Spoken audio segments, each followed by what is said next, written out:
do something. Right. Yeah.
Yep. Oh, very good.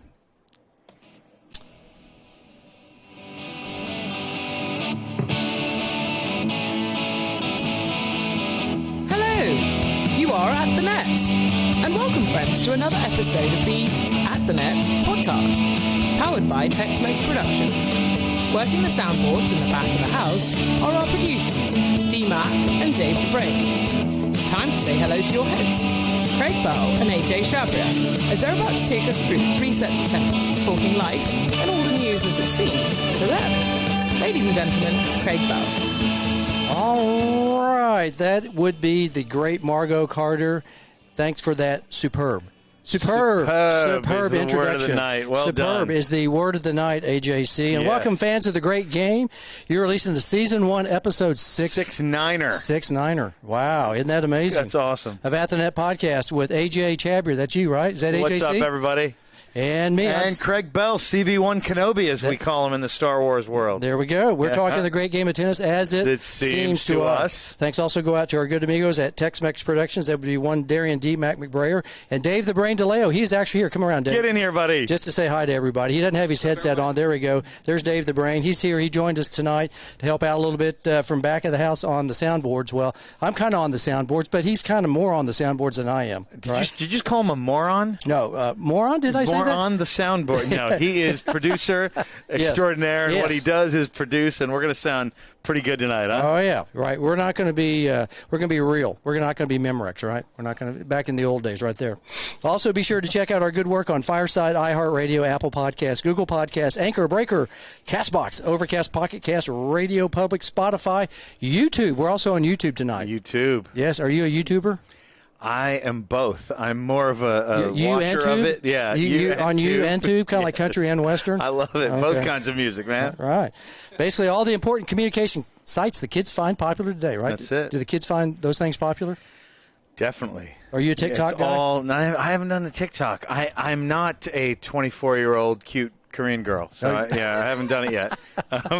One day. Not yet. Not yet. We'll leave that for another show. That's not this show. That's right. That's a different show. All right.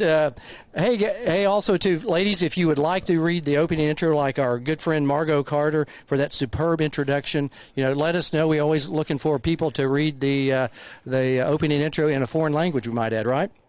Definitely. And sorry, guys, female voices only. Plenty of dudes on this. We're trying to keep it 50-50, or at least 67-33, whatever, yeah. Well, speaking of superb tonight, the man over there on the other side of the video is Fred Viancos. He's pretty darn superb, isn't he? He's a big-name guest, and we're proud to have him on the show. Thank you, Fred. Thanks for joining us. Yes. He's the chief operating officer of USPTA. Man, that's pretty big doings, right? Big doings. Yeah. They went from Houston to Orlando, and they're just doing great down there, and we're very proud to have the man on the show and learn just all about what he's doing with the organization and himself. Oh, yeah, it's going to be a lot of fun for the next 5 hours. I think, Fred, you're here with us for 5 hours tonight. Is that okay? Eastern time. Sure. He's like, sure. Right, yeah, sure, why not? I have nothing better to do than to talk to Craig and AJ, right? Yeah. But, no, like I said, we're really happy to have you here. Fred, for those of you who don't know, he has an illustrious career starting back in Houston, Texas, playing the great game, playing at TCU for the legendary coach Tut Bartson, King Tut. That's got to be some fascinating stories there. And then he went on the tour for a number of years, worked for the ATP, Spalding. Spalding. You'll get nothing like it. That's right. I'll take a cheeseburger, a hamburger. I came from New York, and in New York they pronounced it Spalding. Spalding. Right, after the pink ball. But that was the Spalding ball. That's it. The company's called Spalding. Exactly, yeah. But the pronunciation in the New York accent goes Spalding, yeah. Well, but the actual ball was called Spalding. Yeah. Oh, is it really? D-E-E-N. Yeah. Double-E-N. I did not know that. Yeah. Hey, that's breaking news. That was for stickball. Stickball, absolutely. Yeah. And I actually have one in my office. I knew you would. I absolutely knew you would. Spalding. Yeah. I did not know that. Yeah. Man, where have I been? I've been in Oklahoma too long, I guess. You know? And it's funny, Fred. Last week we had a guy named Mark Gonzalez. You might know him, amazing guy. His son's nickname is Pancho. So for the show, I twirled my favorite Pancho Gonzalez Spalding wood racket last week. So I should have brought it for you on this one. I did not know that. I'm learning something new every day. I love it. AJC knows all this stuff. He's very woke. He's very hip. He lives in Dallas. I live in the right part of town. Yes. Yeah, he's where all the cool kids hang out. That's why I always, he worked at Lakewood Country Club for a number of years. Yeah, I got nothing. But Come on. No, but seriously, we were really glad to have Fred on. It's going to be a lot of fun talking with Fred about the great game of tennis, how it's impacted his life all these years. Working with Spalding. Yeah, you have to go up an octave, right? When you're doing Spalding, WNBC. Right. Spalding. And then life on the tour, and then actually working for the ATP Tour. It's going to be a lot of fun. Talking about that, you were tour manager with the ATP. Played a lot of, and then also looks like in the background right there, I see a couple of guitars. So we might talk about that. Yes, we might talk a little bit about that. Yeah, we may get into the rock and roll segment at the end. Third set, folks. Yeah. So we're going to do 3 sets tonight. Yep. We've got first 2 sets are kind of uncovering about Fred and what he's done since day one, basically, and then that's about 2 hours, and then the last 3 hours are going to be set 3 where I come in. And we're going to talk all sorts of fun stuff, pop culture, and this and that, right? Definitely. So Fred, what got you into the great game? So when you were a little guy there in Houston, Texas, was it your parents? Was it how'd you get involved? Mom, dad, someone down the street? Was it aunt, uncle? It was actually my mom, and we actually immigrated from Chile in 1970. So I was 7 years old, and in the summers, my mom, got into tennis and started taking tennis lessons, and would lug my brother and I have an older brother, and then she would take an hour lesson, and we would split an hour lesson, and then just slowly started getting hooked, and loved the game, and progressed from there, and started playing in the juniors, and then started playing tournaments, and next thing you know, I'm a lifer. Love that you are. And when you grew up, did you play tournaments all over Texas, but also nationally? And for your high school, Strake Jesuit? Yeah, I started. I liked a lot of sports. I played soccer. I played basketball. I played football. I played baseball was probably my biggest love. And then I played tennis. So for a long time, I only played tournaments during the summer after I got done with baseball, and there was really nothing else going on sport-wise. And then slowly but surely, as I got a little older and started to have a little success in tennis, all the other sports kind of started to drop off. Football dropped off first. Then my freshman year of high school, I stopped playing basketball, and then my freshman year was the last year that I played baseball. And then it was tennis, nonstop from there. So about 14, 15 years old is when I just got completely hooked and devoted myself completely to tennis. So I played in the state, and then was fortunate enough to win a tournament in Beaumont that qualified me into, at that time, championship, which was the highest level of junior tennis in Texas. Mm-hmm. And then got ranked. I think I was ranked maybe 16 the very first time I was in the rankings, and then moved up. I finished in the top 10 in Texas my last year 18s. I was actually seeded 2 at sectionals, and unfortunately my last year at juniors I had a huge problem with cramping, and ended up cramping out of sectionals in the quarters. Where was that? I imagine that was in the summer heat in. Summer is in San Antonio. Yeah. So it was brutal. I actually cramped out of like 3 or 4 tournaments my last year 18s, and I went to go see all kinds of doctors and everything. Basically, the Houston Oilers trainer at the time, Jerry Mines, just basically did a bunch of tests on me and said, "You know what?" He goes, I had a really big growth spurt also, and so he said, "You know what? You're just putting too much stress on your muscles, and they can't take it right now. You haven't really kind of grown into your body yet, muscular wise." But he gave me these pills, they were called electrolytes, And I started taking them religiously, and thankfully never cramped on the court again. I would cramp when I'd get off the court, but I never cramped on the court to the point where I had to stop playing a match. So that was pretty good. That was a big saving grace for me, and because I had problems with cramps, throughout. Even when I was playing on the tour, would have problems in the heat. Cause I don't know, just had I was skinny, didn't have too much body fat, so I didn't have too many reserves. So once my tank hit empty, I was done.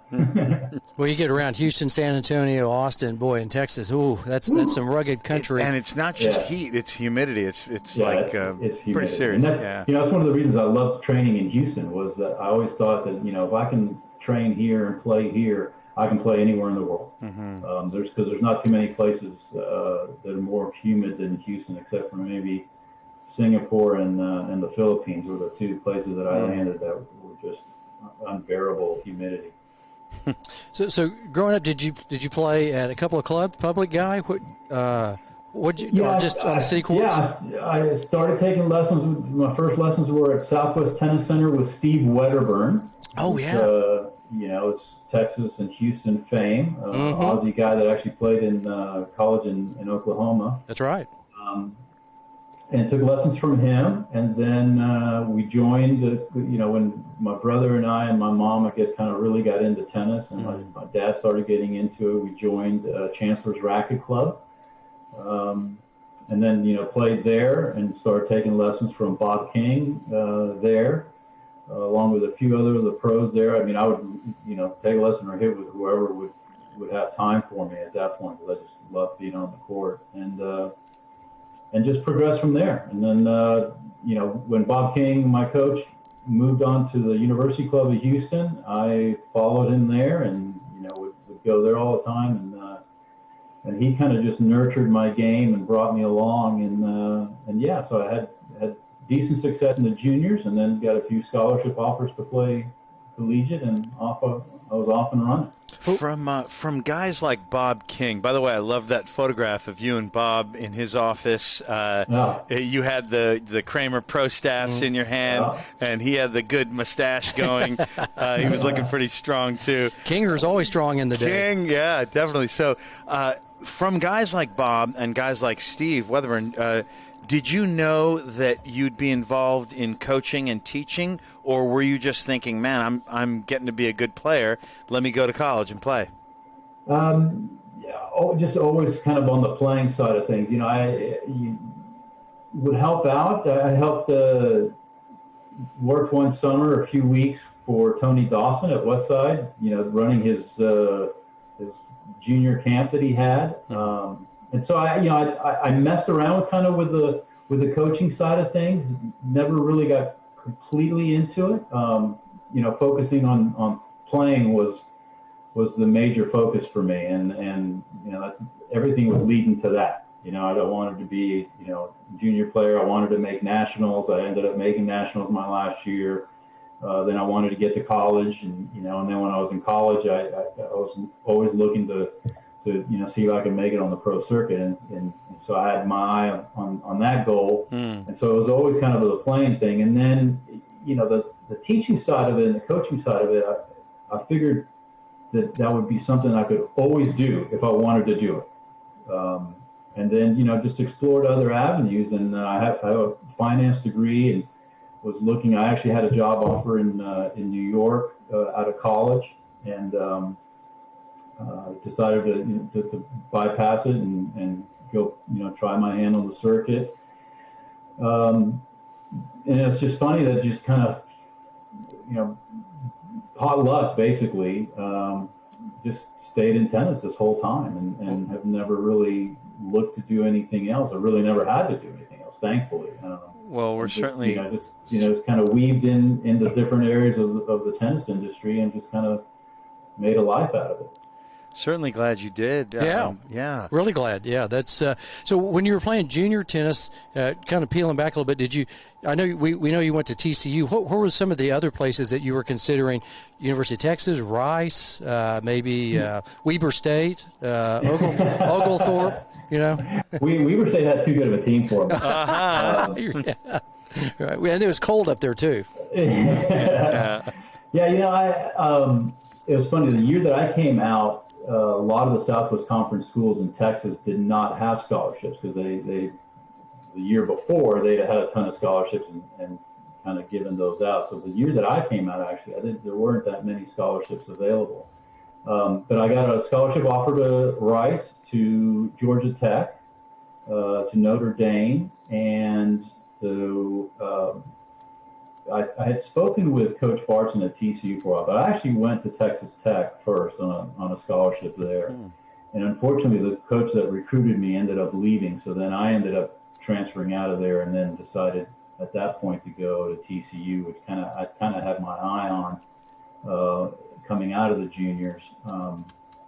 And so then, just went there, and from there just never looked back. I mean, that was probably the best decision I ever made. Yeah, playing for Coach Barton, he's pretty legendary. I mean, that guy, if whatever he says, affectionately known as King Tut, people call him. And I always say he forgot more about the game than I think most people know. So. Yeah, that one year that he went 68-0 or something, and he never lost in NCAA's one year, didn't he? Yeah, I think that's still the record. As a player, something like as a player, he never lost that one year. I think, if I recall reading about him, which is really fascinating. Yeah, I mean, he had an amazing career. He won the U.S. National Clay Courts, I think 5 times. He won it in '55, and he beat Tony Trabert on the way. I don't know if it was in the finals or not, but that was the year that Trabert won the French. And so, yeah, I mean, he had an amazing playing career. And one of the things about him is he hardly ever talked about it. I mean, it's like pulling teeth to get him to talk about his time on the tour. It's funny. I remember I think we had just beaten Texas Tech in Lubbock, and we were grabbing dinner before starting to drive back to Fort Worth. And we're at a barbecue place because he loved barbecue. Coach Barton loved barbecue. Hey, nothing wrong with that. No. Trust me, none of us were complaining. And so we were sitting there talking, and so somehow Wimbledon came up, and one of the guys on the team asked, "Oh, Coach, did you ever, when you played Wimbledon, oh yeah, I played, a couple times." And then we said, "Oh, did you ever play mixed doubles?" And he goes, "Yeah, oh yeah. One time I played with Maureen Connolly." And we just went like, Little Mo. Wow. We went like, "You played with Little Mo?" And he goes like, "Oh yeah, we played quite a few tournaments together. She was in the Dallas area." And we're like, how do you never mention that? Yeah. But that was him. He was just, such a humble man, and just, would never toot his own horn. But amazing stuff when you actually get a chance to, talk to him and everything. And that was one of the things that I really appreciated is, especially my senior year, that I got to spend a lot of time just me and him. So, like before practice in his office, talking about matches and situations. And that year, for the Rolex indoor qualifier that was held at our place, I was actually the last player in the draw going into the quarters and into the semis. And so then he spent the entire time on my court, from literally first ball hit. And amazing how, when he would get to just sit down and watch the entire match, as opposed to, little snippets of it here and there when he's walking around to all the different courts for the rest of the guys, of just so much knowledge and what to do and, calming. And I mean, especially for me, I was, the Latin blood starts to boil sometimes. So it was a joy to have him on the court, literally just for myself. Fred, if you can look back, what are some things that Tut told you besides calming the Latin blood, but what are some elements that you took to another level when you went from TCU to the ATP Tour? The biggest thing, he said, sometimes he would drive me crazy because I could hear him when he walked behind my court, and I could always hear him say, you got to get in on this guy. Because, that was my strength. I had a big serve. I had good hands. I was pretty quick. So I lived at the net. And so, yeah, so, I think he kind of figured out, how I won points the best, and would just try to get me to get into those situations more often than not. And so that was something that I, would, definitely helped me when I turned pro and started, trying my hand on the tour, battling in the minor leagues, of just trying to always put yourself in a position where, he would like to say you got to make every point look the same. So for me, it was, within a few shots, I needed to be at the net, whether I was serving or whether I was returning. I needed to find a way to, mix a few shots and then find a way to get, usually a backhand that I could then slice and come in behind and put pressure on my opponent. So that's what I tried to do. And so that was one of the things that, he really would boil down for me is, how to move the ball around to where I could get that mid-court ball that I could then, go in on and put pressure on my opponent. Was he a drill kind of guy, more about playing, or did he more about conditioning? Did he, want you guys to run, the stadium steps, after practice or in 6 a.m. or did he want you to hit balls? Was he more the like on court as opposed to off court kind of conditioning? You definitely more the on court, So I'd get so mad because we, especially at the beginning of each semester, we'd get there and that was kind of our conditioning period. And we'd go on to he'd get us up at 6:30 in the morning and, go out to the track and we'd run for like 15 minutes and he'd go, okay, we're okay, guys, we're done. And I'd be like, I'd just be waking up, and I'd go like, what do you mean we're done? I was like, now that I'm awake, I want to, let's break a sweat. So, let's go. Come on. Exactly. But he broke up the practices up pretty well, where we would have one or two courts that were doing drills and specific, sometimes 2-on-1s, so they were kind of conditioning at the same time we were doing drills. And then we would have another court where you would kind of be playing and play situations. And then he would, if he wanted to work on something specific with you, you were on his court. And that was usually 1-on-1 just with him. And you'd be working on something specific that he had seen that he wanted you to work on. And so, man, if we'd ever stayed out too late the night before or done the usual college things, the last thing you wanted to do the next day was be called onto his court. Onto his actual court. At that point, we were all trying to go down to the far corner of the end and try to hide, But he was usually pretty good about, every, maybe 45 minutes or so, rotating another person onto his court and rotating another person onto his court. So the 3 hours he'd cover, most of the guys on the team on his court, working on one specific little thing that he wanted you to work on. Well, thanks for that answer. Going back to his thought that these are your strengths, and the more we do these strengths, the more you're able to practice those and use those, the more you're going to win. That holds up now. Like, that's very similar to what high-tech analytics are showing people at the very, very top, like Novak and Rafa. Look, I think it's held up for the test of time. I think everybody, that has risen to the highest levels of the game has done it that way. Just try to maximize what you do best and work the rest of your game kind of around that. So if you look at players like Borg, he was maximizing what he did best. Just hit a million balls, and be the fastest guy on the court. Harold Solomon did the same thing. Chrissy Everett would do the same thing. Billie Jean maximize it by coming to the net and pressuring the opponent. McEnroe did the same thing. Martina would do the same thing, and and then so I think all that. I think that's the game of tennis. You just got to figure out what you do best. The only thing that's kind of a downer for me now is that I see almost every player play the exact same way. So they're all maximizing what they do best, but it's all the same thing. It's usually a big first serve and then run around and hit forehands. So the game becomes almost like just a war survival of the fittest of everybody doing the same thing, and then who can do it the best from there. And I think that's why you've seen the same guys kind of dominate the game and do it for so much longer. And the fact that there's not as much variety out there, and they're all kind of playing the same way. It's just those three guys can do it better than anybody else. So, Rafa, do you think you could have played for Coach Bartson and maybe learned how to hit a backhand? Let me tell you something. Coach would have loved Rafa. I'm sure. He would have loved Rafa because that's exactly his type of guy. A grinder, baseliner, guys like me that serve and volleyed all the time and played up, I would say, a little higher risk game.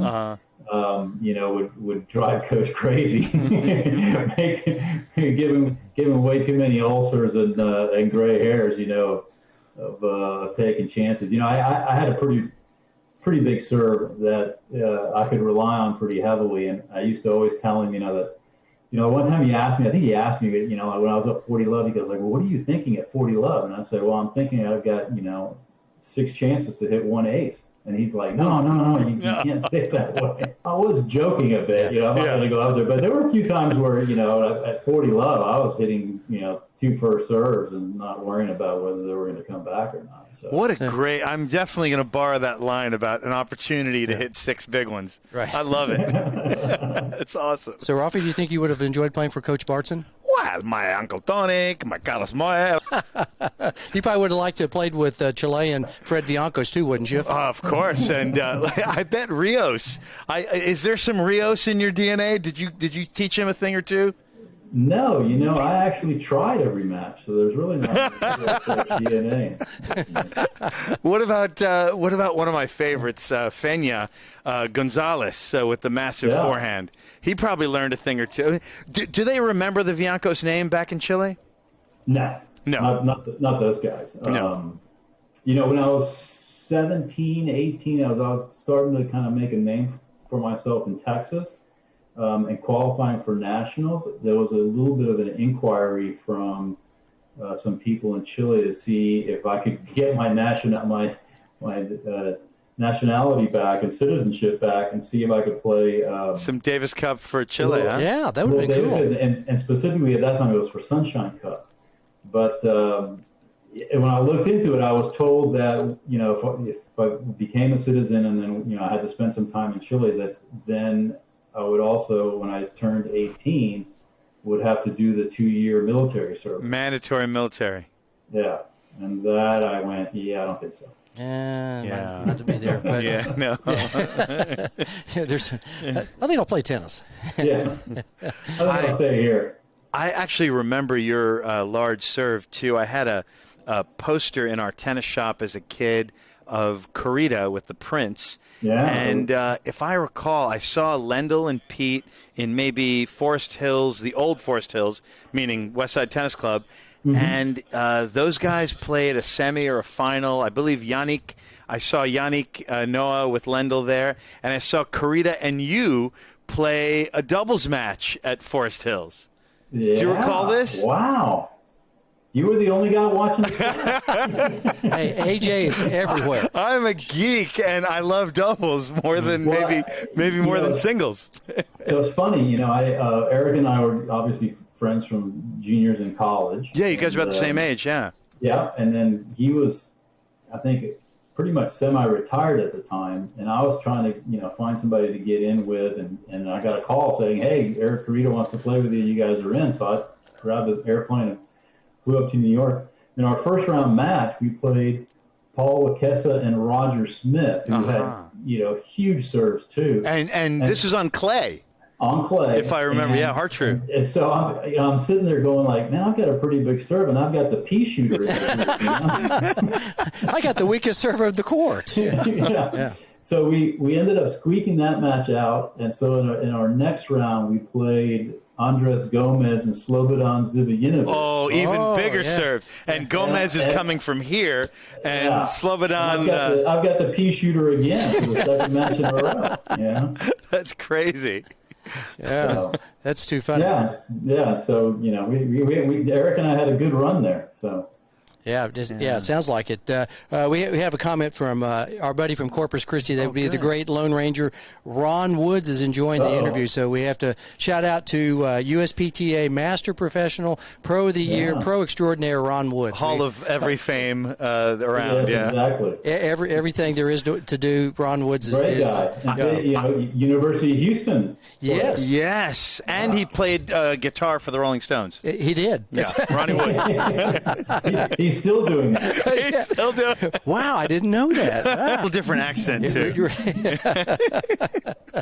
Well, let's move into the second set. Shall we? So after the tour, what were you thinking at this point in your career? Okay, so tennis is winding down. Yep. You had a nice career, but then what kind of got you thinking about, like, okay, I'm getting ready to transition. What were you thinking at this point?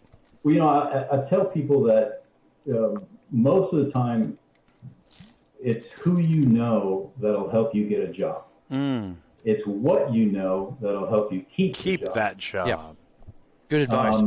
And so, the funny thing was I was actually trying to get to Newport, Rhode Island. So I was stuck in Kennedy Airport in New York waiting for my flight, which was delayed. And Weller Evans of the ATP, he was one of the tour managers. This was in '88, I think. He was on his way to Boston to work the Boston event, which was the same week as Newport, and his flight was delayed. And so, we ran into each other in Kennedy Airport. And so for, a couple hours that we were sitting around, we, just struck up a conversation. So I was asking him about his job and what exactly he did and, everything. Because I'd see him at tournaments, but I wasn't exactly sure what all he did. And we struck up a friendship. And then fast forward to January of '89, I'm playing at the Australian Open. And, I think I actually either had just gotten done with a match or practicing. And, we passed each other in the hallway, and he says, "Hey, when you have a second, will you stop by the office? And I want to talk to you." And the first thing I thought of was, what the hell did I do? What have I done? Fine, And so, I jumped in the shower real quick, showered up, and went to see him to see, what I had done. And that's when he told me, he goes, "Listen, the ATP tour is going to be starting in 1990, January 1990. And, we're looking for people to, we're hiring people and want to get the tour started. And I thought you'd be a really good asset for working at the tour. And, I don't know what, he told me, I don't know what you got going on. I know the year's it's still a year away and everything else." So I was like, wow, it's pretty interesting. And then I got home, and usually February was a bad month. February, March were bad months for me because all the tournaments went indoors, either in the U.S. or in Europe, and they were a lot harder to get into because of the limited size draws for the events. And so, with my doubles ranking that most of the time I could get into most places, the indoor events were a lot harder to get in. So I usually just stayed at home in Houston and just practiced, or I would even sometimes go to Fort Worth and practice for those months, and then really pick up the tour again, come April as everything started to move back outdoors, either in Asia or in Europe for the clay court season. And so I started thinking then, as I was home, you know what, I'm gonna go after this job, and if I get it, then I'm gonna take it. And if I don't, then I'll just kind of keep riding it and see what's happening. And so I was supposed to have an interview with Jim McManus at the ATP, and the ATP had just moved from Garland to Ponte Vedra Beach, Florida, from Garland, Texas, and so they were in flux. And Mac was actually flying back and forth almost every weekend from Florida back to Dallas, where his family was, because they hadn't made the move yet. And so to kind of match up our schedules and try to do something was really difficult. So I actually when I played Key Biscayne that year in March, I had one interview with J. Wayne Richmond, because he'd been hired by the ATP. And so, it's kind of getting in there, and then I needed to have another interview with Jim McManus, but we just couldn't ever connect. And then I was starting to go kind of stir crazy at home, waiting for this interview. And so that's when I started asking, I went to Europe for a couple of weeks and I came back, and then, May rolled. Now it's May. And so I'm still trying to, hook up and get this interview. And that's when Tournament of Champions popped up, first week in May. And so I get in there and I go to New York, and then lo and behold, I'm supposed to have the interview on Friday in Florida. And of course, look at the draw and I go, oh, okay, well, I might just go straight from, New York back home to Houston and then fly to Florida, because I thought I'd have plenty of time. Mm-hmm. And we ended up beating, Smith and Woodcastle first round. So then I end up playing, we end up playing Gomez and Zivojinovic in the second round, and we end up winning. And so then I had to, then the quarterfinal match was on Friday, the day I was supposed to have the interview. And so I had to call up and cancel the interview. And then I'm going like, great, now, worked for months to get this interview, and then I end up having to cancel it. And so then on Friday, I found out from Mac's secretary that he was going to be flying from Dallas to Florida on Monday, early morning Monday, to come back to the office. And so I told her, I said, okay, you tell Mac I will be on that flight on Monday from Dallas to Florida. And so we ended up losing in the quarters. That weekend, I flew back home to Houston, and then I flew to Houston, crack of dawn, to Dallas, and then I was on this flight from Dallas to Jacksonville. And so we sat next to each other and we talked for that 2 hours, and then I spent the entire day at the ATP offices and met with him and a few other people, and then flew back to Houston, and June 1st or June 15th actually, they'd offered me the job, and I started June 15th of 1989 there in Ponte Vedra. And Fred, when you say you got the job, this was as ATP Tour Manager, and what were some of the topics in that long format 2.5-hour interview plus an all day? I mean, like, you're next to the guy like this. Right. Yeah. No, we're not next to each other. Yeah. We have a barrier. We got 3 feet here, but you're sharing an armrest and you want a job from this guy. What was that like? And then tell us about the actual position, ATP Tour Manager.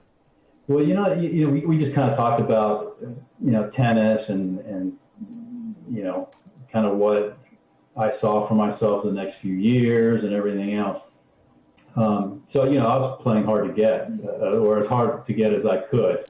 But the one thing that struck me that he said to me was, he goes, well, if you get the job and you're a tour manager, when you're on site, you're supposed to know it all and do it all. That was the job description that he gave me. And so I was like, wow, this is pretty interesting stuff. I think I could like this. And, and so, so then I was fortunate and was offered the job, and I accepted it, and then, moved to Florida and started down that road and I tell people all the time, it's the greatest job if you're a single male, to travel the world. You get to go to incredible cities and places and stay in gorgeous hotels and, hang out with professional athletes.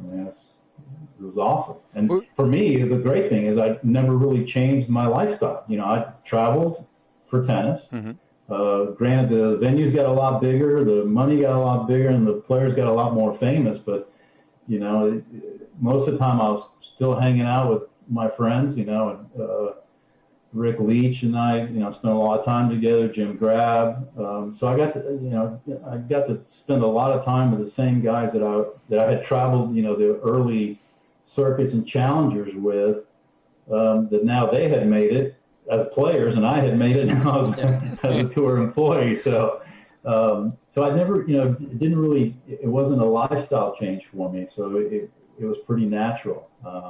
Were you ready to give up? Were you ready to give up the playing side at that point? Because I know the job came up, and so you see your friends. Were you sitting there going, "Well, part of me still wants to do that," or were you like, "Nah, I'm done, and I'm happy to be over on the other side of the net"? It's funny. I asked Mac if I could play a few events, if I could get into a few events, if I could still play them, and he said yes. then when I got hired, I started going like, oh, hey, I think I can get into Cincinnati. He goes like, yeah, no, you can't play. You got to work it. So, but it's funny. I spent some time in Europe, in Portugal. I think it was in maybe September of '88. And I get back home and I, throw the film to get developed. I always took a camera with me. And this friend of mine grabbed my camera one time and took a picture of me. And so when the film got developed, I pick up all the pictures and I start flipping through and I'm flipping through the pictures. And all of a sudden I see this picture of me sitting there in the stands that this friend of mine took. And I took a look at my face and I went like, it's time to quit.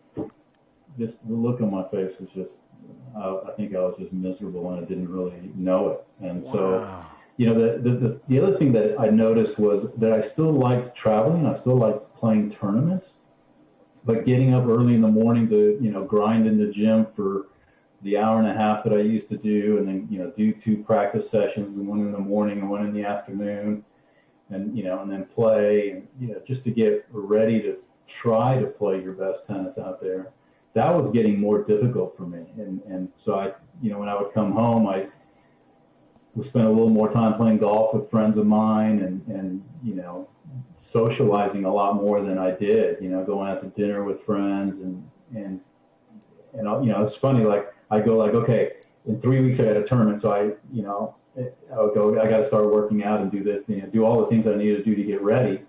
And then all of a sudden at about the 2-week mark, I'd go, man, I haven't done nearly enough to get ready. So I'll go, okay, I'll blow that tournament off. I'll go 2 weeks later and now get ready. And I started realizing that I wasn't doing what I needed to do as often as I needed to do it. And so I think I was ready, and I kind of knew I was ready and looking for something that would, pique my interest and kind of keep the juices flowing in this job. And keep the lifestyle. Keep the lifestyle. Keep that travel. Keep the lifestyle, Yeah.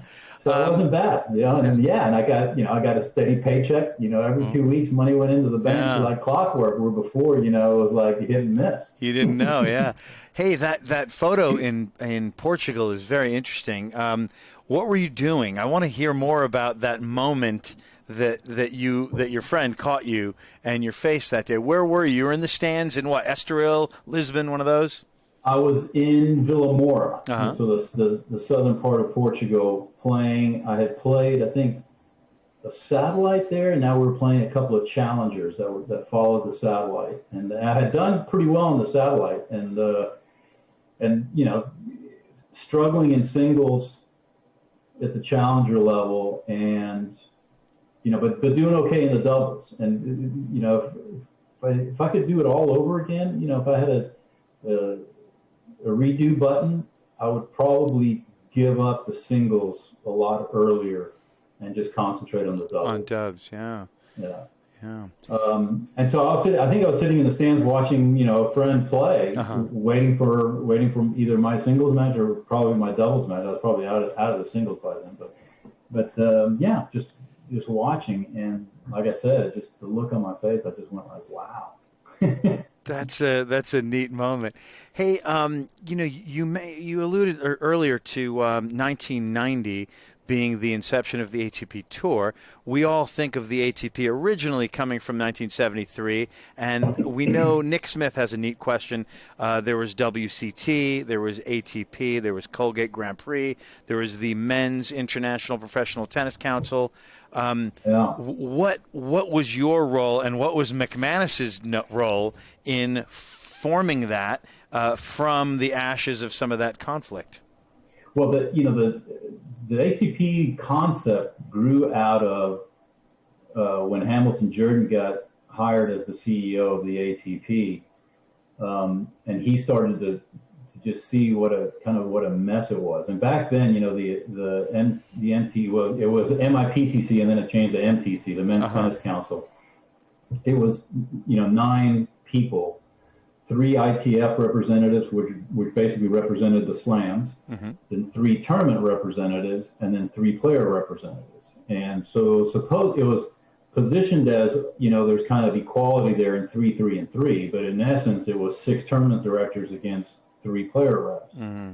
And so the players were always getting the short end of, every decision back in those days. And occasionally, this is how it was told to me, occasionally they would throw the players a bone, and one of the tournament directors would go to the player side, and it would be 5-4 instead of 6-3. 6-3. Yeah. And so, but every major decision was basically 6-3. Oh.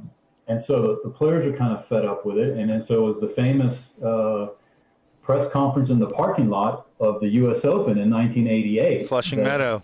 Yeah, that Hamilton Jordan announced, the tour was going to start in January of 1990, and it was going to be the players and the tournaments. And it was going to be an equal split, 3 reps from each side. And one thing that really enticed the tournaments at that time was that, during the MTC days, you didn't have a week. Each tournament every year had to apply for a sanction, and the calendar was set up that way.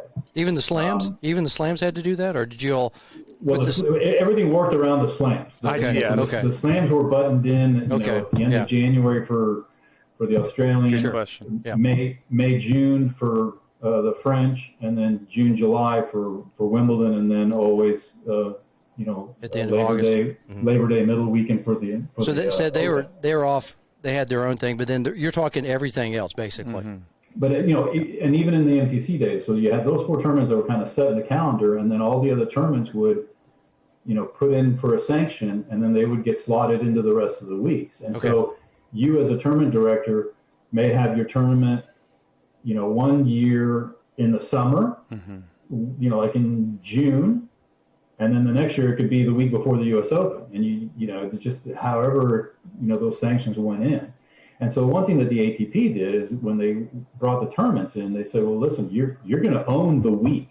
So you're going to, once the sanction is given to you, you're going to know that you're that week every single year, which then allowed the tournaments to reinvest into those events and make them bigger and better and go along. And so that, it really crystallized everything. And that was a big, pitch to the tournaments that Hamilton Jordan made. And so that kind of galvanized the tour. You had the players and then you had the tournaments.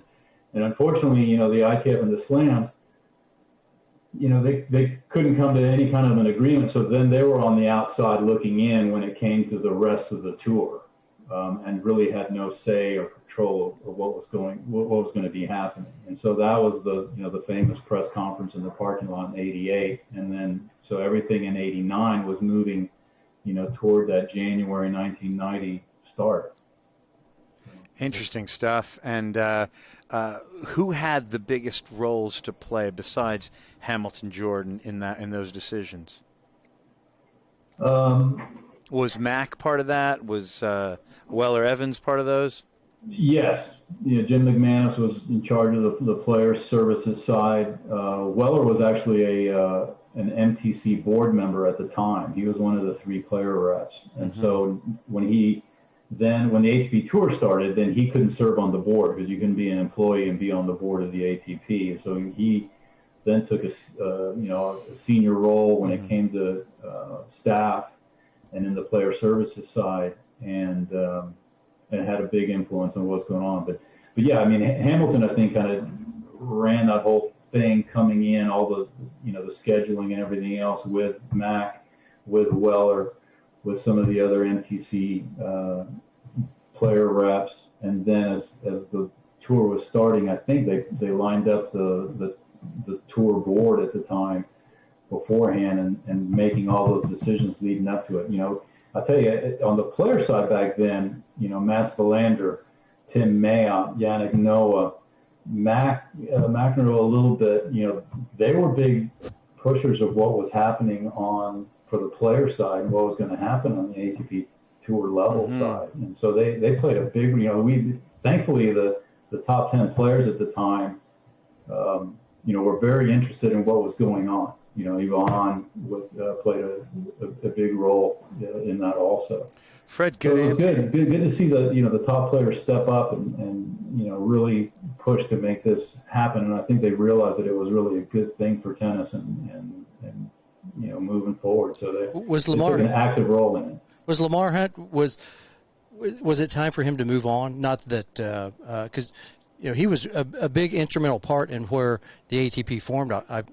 I think, and didn't McEnroe has said, this might be the worst thing that we're doing is getting away from WCT, because you probably played a lot of WCT events and then it transitioned over to ATP. Is that correct? Well, WCT was almost like its own circuit at the time. Okay. So they had their own method of selecting players to get into those events. Okay. And then you had to play those WCT events to then make the WCT finals. Yes. So it was almost like its own mini circuit within the circuit. And that was one of the things that the ATP kind of wanted to get rid of. Okay. Because they saw that as fragmenting everything. Now, I think they wanted some of those WCT events to become ATP Tour events, and I think that some of them did. But the actual WCT circuit as a circuit ended up going away. Gotcha. Fred, you've had such experience with different entities, and people joke about the alphabet soup of tennis. Transitioning in our second set toward current and future projects, maybe you can tell us a little bit about some of the goings-on with USPTA, USTA, USPTR as a player, and how did all the knowledge that you have, like you said, you have to know everything and be able to do everything as an ATP Tour manager. How is that translated to your roles in the USPTA this past couple decades? Well, I tell you, it's been a lot of fun, and a lot of it has been, kind of technology driven when I first started with USPTA and developing education and conferences and everything else that's kind of gone with it of how technology's kind of played a whole role into that, now streaming things and right. doing webinars. And so we've been able to, really increase the educational offerings. When we started a multimedia department in order to do the Tennis Channel show and then start creating DVDs off of those shows, and then have that same crew be able to go to our conference and film seminars and even specialty courses at the conference level. And create DVDs off of that. So now we had a way to get education to every single member, even though they maybe weren't able to attend the conference live. And so brilliant. That played a huge role into what's going on education-wise. And then, you start to move that forward, and then, getting in the last couple of years now with USTA and with the new accreditation for tennis teaching organizations and the education, and then also the certification side of things has been a huge project. And that's still ongoing. I mean, it's a huge lift. We're aiming for January of 2021 to launch it and kind of be ready. But it's going to be a slow go. Not every bit of the education is going to be ready at time, but I think we're going to have enough that we can put people into the pipeline, and they can, we'll keep throwing new education out as they're making their way through the pipeline. It's going to take a lot longer to become a certified, tennis professional. And it's certainly going to take a lot more effort when it comes to the continuing education side of it, and make sure that we have well-rounded pros that kind of know a little bit of everything of what it takes to become a teaching pro. I mean, right now, facilities are, right now they're really struggling with COVID. But even before COVID, facilities were really starting to try to maximize everything. So maximize the amount of traffic and the revenue and the opportunities and the activities. And you see clubs add pickleball courts. You see them you're seeing them add padel courts. Some clubs in the Northeast have started to spread into the Midwest and even into the Southeast a little bit, platform tennis, and adding that activity into it. And so all of a sudden we started to realize that if you want to be a director, now director of tennis is almost gone as a job description at a lot of private facilities. It's director of sport or director of athletics, because they have to oversee platform, padel, pickleball, and the tennis. And some of the clubs have even put that person in charge of the aquatics if they have a pool. And so our members needed to be a lot more well-rounded when it came to the entire, not necessarily tennis industry, but at least the activities industry or the welfare of health clubs and sports clubs and athletic clubs and all that. It's become a lot bigger lot bigger pie that everybody's got to kind of, manage. And so we saw that and trying to tailor the certification and the education toward that, and so we still hear people, why don't you guys stick to tennis? Why are we getting into pickleball? Why are we getting into padel?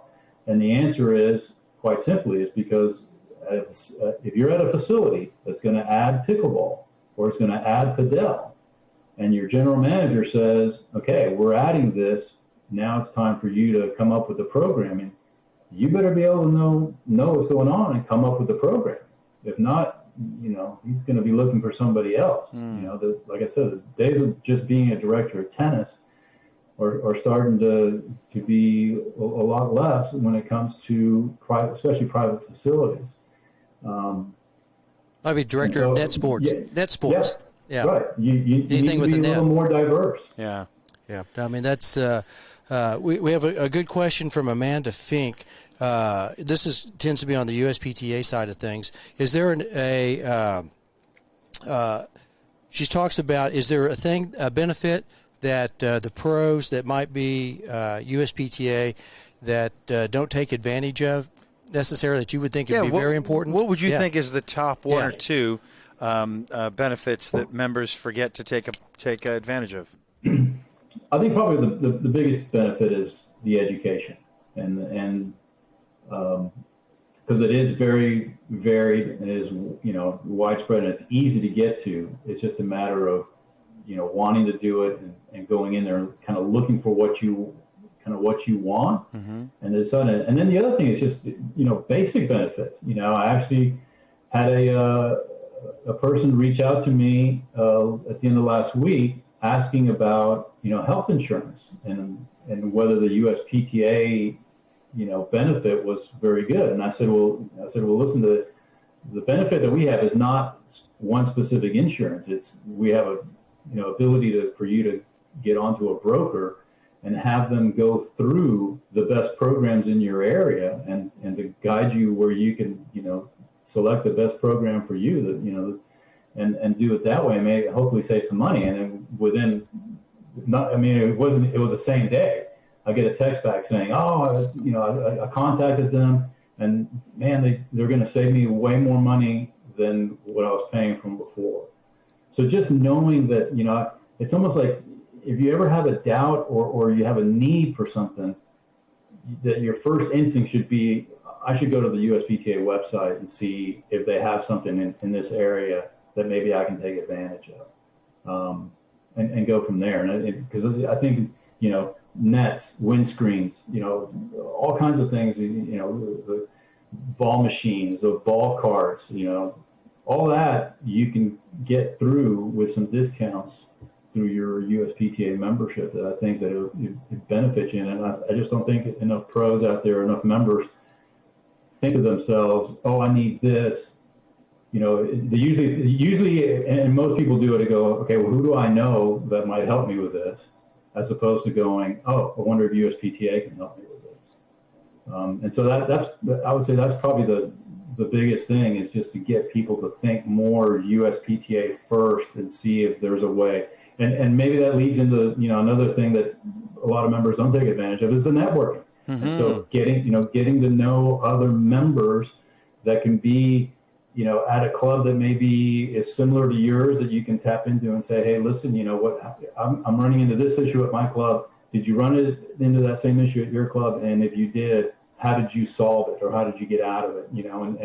And be able to network that. I mean, I think that is huge when it comes to any industry, but I think that the tennis industry really benefits from that, because I think the pros. I think tennis players in general, I think it's like a lot easier to make friends. I think you spend so much time with people, giving lessons. I think most tennis pros can connect to people a lot easier than in other industries. And so I think networking really comes pretty naturally to most tennis pros, and that I think they need to take advantage of that. There's no question. Really work your network. There's no question tennis pros connect with each other at those conferences, right? Oh, absolutely. Even at 2 a.m, we're out there connecting. It's a fun thing to be a USPTA with pro. with a liquid libation. That kind of stuff too. Yeah. Yeah, there's some of that in Texas.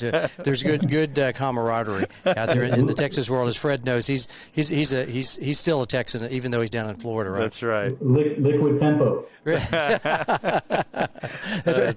So what is COO of USPTA? What are some things you are looking at maybe in the future you might tell some of the folks that might be coming up that nobody's watching right now that you might say, okay, hey, you guys, here's what's coming up. No, really, just to be honest, is there anything in the future that USPTA is looking at? We're always looking for more members, I guess. And is there any strategy, where are we going with USPTA? I'm a lifer. AJ's a lifer. Always. Yeah, we love the USPTA. Well, like I said, I think right now that our entire focus has really been around the membership side of things, and then also the certification pathway, the new certification pathway, and trying to get that buttoned up. And so that I think that once that gets established, it's just a matter of then seeing how it's going to fit into everything, and then how we can then start to progress within that structure. Mm-hmm. And unfortunately, it's a little bit of an unknown because it's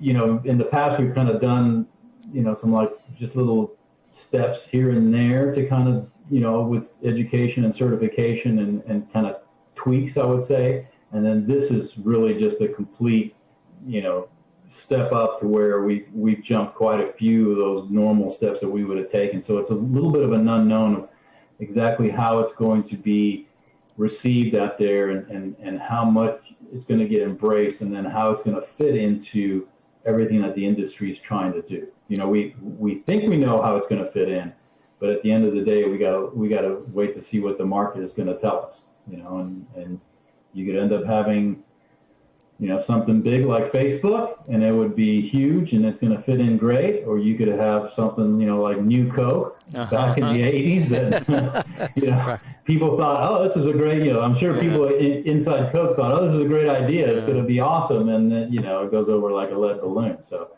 but we're excited about it. It's a big challenge, but it's been a lot of fun working on such a big project, and working through all the different mechanisms and machinations that are in the tennis industry. When you're dealing with the alphabet soup, but then also dealing with a whole new concept of what you're seeing, and trying to fit it into your business model, and also try to fit it into what the industry is looking for, what the industry kind of has its eye on. So it's been really interesting. It's been a lot, like I said, it's been a lot of fun to kind of work through everything, and it's still amazing how all of a sudden, even now we've been working on it for 2 years, and someone will walk in the office and go, hey, what you guys think about this? And we're going to go like, no, we didn't. Wow. Still. Oh, wow. So we got to scramble and figure out, okay, well, how are we going to address that we didn't think about? So, but it's, like I said, it's been a lot of fun. It's been a lot of fun. How many members do we have right now? Are we in the 12 to 15,000 range, or 10,000, or where are we at numbers wise? Do you know, just generically? We're probably, I would say, 14,500 to 15,000 overall members. Okay. So it all kind of depends on how you classify them. Most of the time in the office, we talk about paying members, because Sure.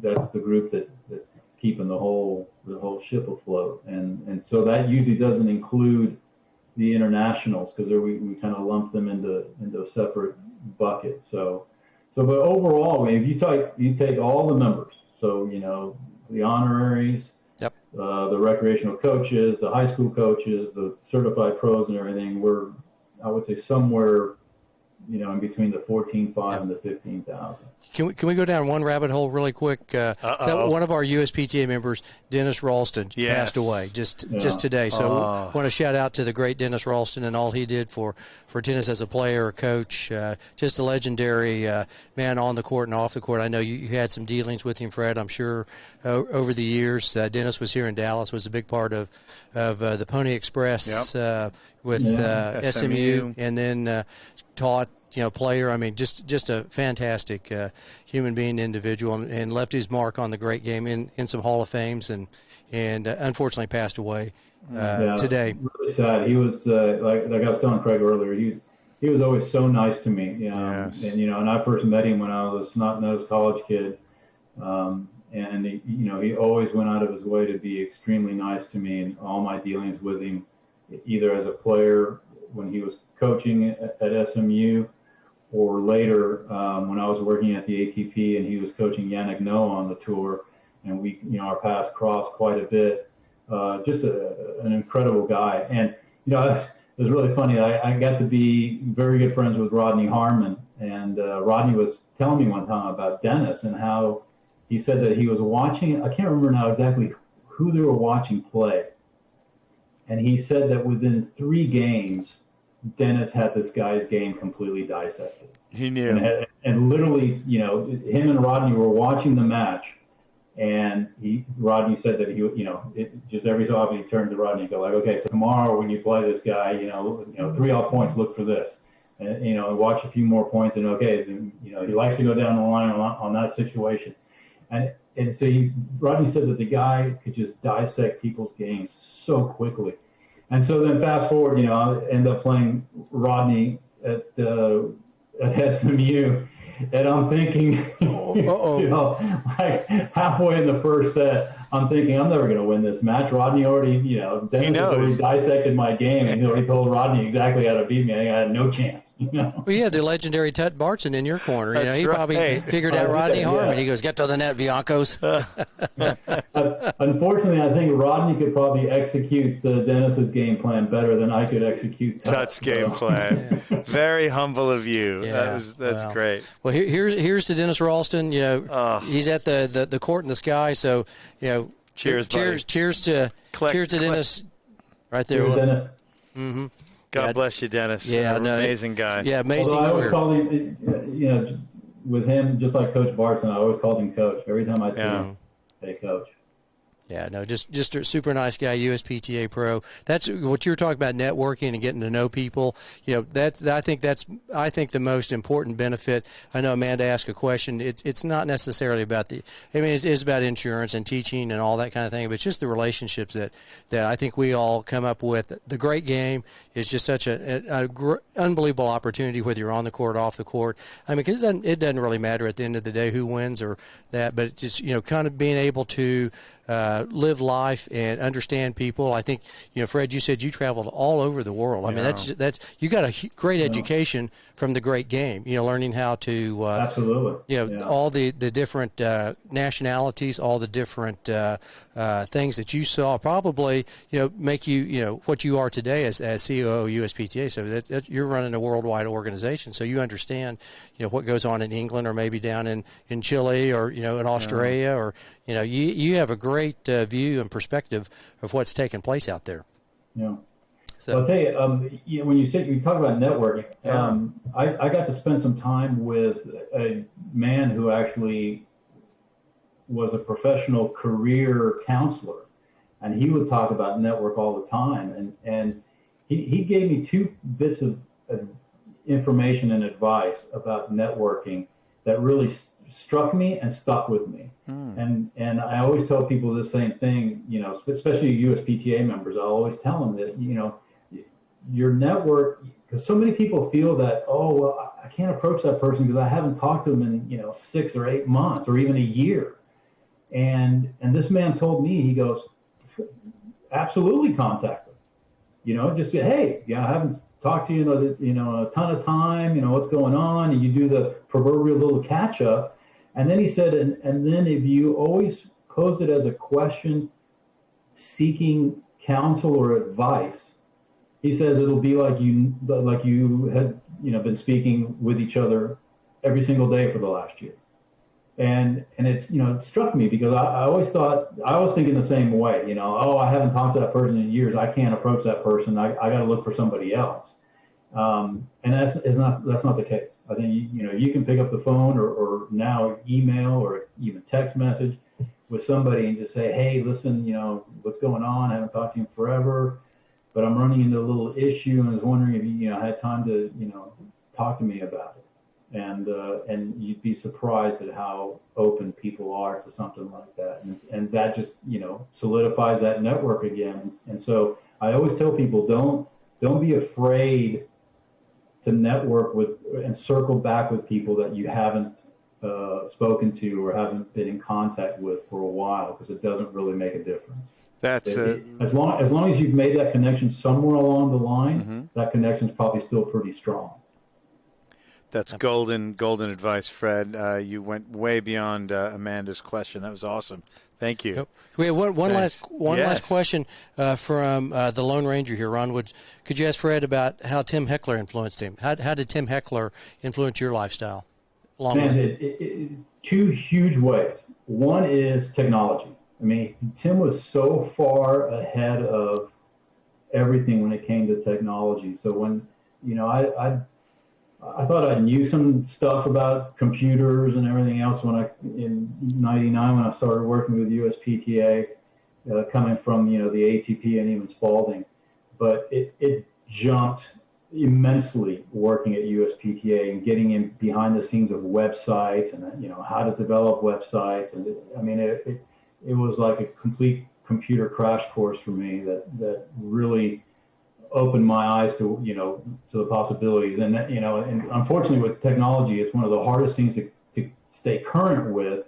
So it's really tough, but it gives you it's given me such a good baseline that, that I can, probably know enough to be dangerous, but at least I can have conversations, like now, even in the office, when we start talking about databases and everything else, that, our computer capabilities and databases just grown exponentially in the 20 years that I've worked at USPTA. But I can still feel that I can keep up just from that basic knowledge that I got from Tim. And the other thing that he was unbelievable at that just astounded me was how he could read people. And, we'd go into business meetings, endorsement meetings with companies, and other meetings with other groups in the tennis industry, and I'd be taking notes and I'd be trying to write down specifically what these people said, and and try to follow the flow of the conversations and everything. And then we'd get back to the office, or we'd get back to the hotel at the end of the day, and we'd start comparing notes. And his notes were about how the person was sitting, how the person would start a sentence, or a train of thought, and why did he start with that particular subject as opposed to starting with this particular subject. And it was amazing at how he could, he'd pick up on all kinds of little things like that, and that's what he was writing down. It had nothing to do with what they were saying that I was writing down. And so it opened my eyes to a lot bigger thing that goes on in those situations. And and then I started thinking back about the other situations in my career and in my life where those kind of things popped in. And I'll tell you this really quick story that Please. When I worked for Spalding Sports, we were trying to sign Venus and Serena, and we were trying to make it a package deal. And I spent about 6 months working on, a package and what to do, and researching the girls, and trying to look at every little thing, and then researching the dad. And I literally was grabbing magazines, because the internet was this was in 94, 95, 97. So I was getting some information from the internet, but it wasn't a whole bunch of stuff. And then we had a meeting in July. When they were playing the Bank of the West tournament in Stanford, in Palo Alto, that I was living in San Francisco at the time, and the president of Spalding flew out to San Francisco. I picked him up at the airport. We went straight. I handed him a file that was almost a couple inches thick that was everything that I had, including a summary of everything I had researched. And we drove to the hotel, and we had a hotel room there, and we had, that had a huge conference table. I laid out all the, really cool Spalding basketball, which I actually think got one right here. There it is. One of these. Oh, puppies, yeah. The leather is like you can palm your book. The basketball material, notepads and everything else. And I had them laid out on the table, and we were meeting. It was Kevin Martin and myself from Spalding, and then the agent Kevin Davis. They had a marketing guy there. I can't recall his name, and then Richard Williams. So it was the five of us sitting in this hotel room conference table. And so we sit down after, do the introductions and everything, and everybody appreciative of the little notepads that I had laid out. And so then Richard Williams turns to Kevin Martin and says, Kevin, tell me a little something about Spalding. And so Kevin starts to, kind of give him the company history a little bit. And I think this was in 97 or 98. 97. It was in 97. So, and I think KKR had bought Spalding in 95, maybe. Mm-hmm. And Kevin came from the KKR side, from Kraft Foods. And so he was giving him kind of the company history a little bit, and then he was going into now the whole company, the new company philosophy, and where, KKR, and he wanted to take Spalding. And Richard Williams opened up the notepad and began to take shorthand notes in this pad in two different columns on the same piece of paper. And I'm sitting across from him looking at this, and I'm going like, what the hell? What is he writing? Here's Tim Heckler. Fred's doing the Tim Heckler. And I'm looking at that, and I'm going like, all the stuff that you would read about him and then see on TV, you think this guy, was just a country bumpkin. That, crazy. Didn't know anything from anything, and, was trying to guide the girls into the best situation, but didn't really know what he was doing. Yep. And I'm sitting there watching this guy, and no kidding, I don't think he asked another question for like an hour. He literally just let Kevin talk the entire time. And the marketing and the agent would ask a question now and then. And then after about an hour straight of Kevin basically talking, he was probably like 4 pages into the shorthand notes at this point. And, Kevin kind of took a breath, and Richard flips a couple of pages back, and he says, well, you mentioned earlier, and he's running his finger across the notes that he took, and he goes, you mentioned earlier that something, can you, expound on it a little bit more, because I want to know exactly what you mean by that. And so then Kevin started to talk again, and he flips back over to the blank space and starts to write shorthand notes in 2 columns on each page. And by the end of the day, he had probably 10 to 12 pages of shorthand notes. Interesting. And I was just like, wow. What a brain on that guy. Yes, in depth. Yeah. It was pretty interesting. Yeah, that's a good life lessons that he was actually paying attention to what every word. Yeah, every word. He'd been paying attention for a long time. So did you all end up? I don't think that anything really materialized out of that. I take it. No, we started. I think we were starting to get pretty close, and then that's when. And I always joke that Spalding was actually Enron before Enron. Oh. They ended up finding out that I think the Venezuelan brothers that had owned Spalding before KKR bought them had been kind of, I don't want to say cooking the books, but not everything was on the complete up and up. And I think some of it had to do with how they were accounting for a lot of future orders. And so all of a sudden they, kind of when KKR did a complete full audit and everything, I'm sure it took them a few years to do it in a forensic of everything. They started to realize that the company wasn't all that they thought it was. And at that point, I think KKR decided to kind of cut their losses and started to look at what really was of value at Spalding, and so they started to close down some sections of the company, and then maximize other areas, and then they just started selling parts off. They sold the inflatables to one group. They sold the golf ball factory, and at that point it was Top Flight Golf, and then also Ben Hogan was under Spalding at the time.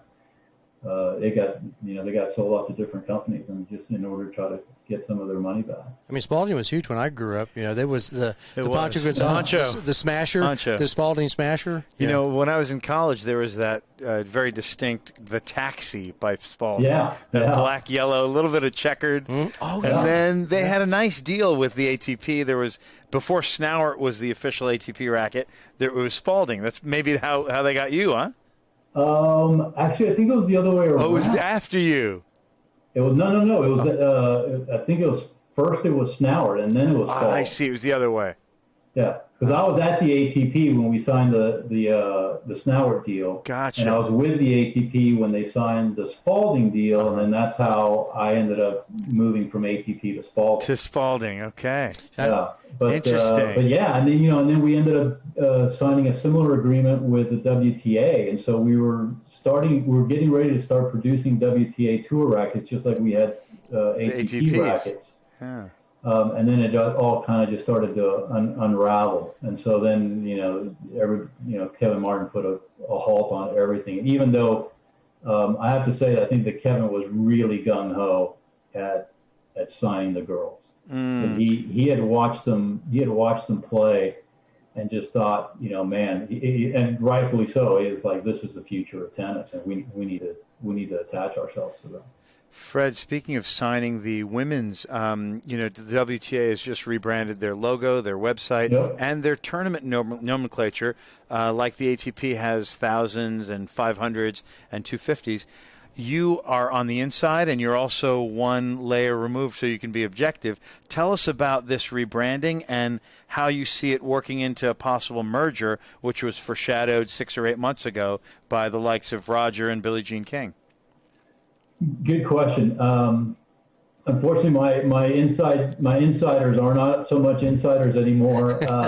So I'm not sure of how much the merger talks actually have legs anymore. But I know that and it's been for a while that they kind of do some shared services, and so I think that probably just kind of spawns along that. I think the new logo looks awesome. I do too. I love the purple. And the follow through, and it looks a bit like the ATP serving one.